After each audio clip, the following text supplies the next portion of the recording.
சங்கீதம் 36.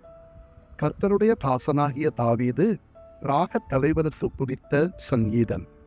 துன்மார்க்கனுடைய துரோக பேச்சு என் உள்ளத்திற்கு தெரியும். அவன் கண்களுக்கு முன் தெய்வ பயம் இல்லை. அவன் தன் அக்கிரமம் அருவருப்பானதென்று காணப்படும் அளவும் தன் பார்வைக்கேற்றபடி தனக்கு தானே இச்சகம் பேசுகிறான். அவன் வாயின் வார்த்தைகள் அக்கிரமமும் வஞ்சகமும் உள்ளது. புத்தியாய் நடந்து கொள்வதையும் நன்மை செய்வதையும் விட்டுவிட்டான்.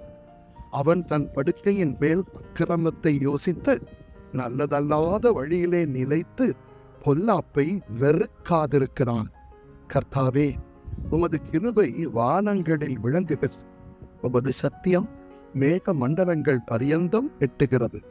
உமது நீதி மகத்தான பர்வதங்கள் போலவும் உமது நியாயங்கள் மகா ஆழமாகவும் இருக்கிறது. கர்த்தாவே, மனுஷரையும் மிருகங்களையும் காப்பாற்றுகிறேன். தேவனே, உம்முடைய கிருபை எவ்வளவு அருமையானது.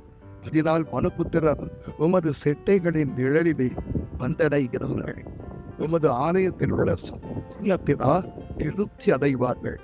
உமது பேரின்ப நதியினால் அவர்கள் தாகத்தை தீர்க்கிறீர். ஜீவ ஊற்று உம்மிடத்தில் இருக்கிறது. உம்முடைய வெளிச்சத்திலே வெளிச்சம் காண்கிறோம். உம்மை அறிந்தவர்கள் மேல் உமது கிருபையையும் செம்மையான இருதயம் உள்ளவர்கள் மேல் உமது நீதியையும் பாராட்டியவர்.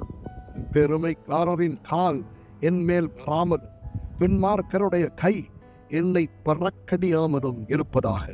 அதோ, அக்கிரமக்காரர் விழுந்தார்கள், எழுந்திருக்க மாட்டாமல் தள்ளுண்டு போனார்கள்.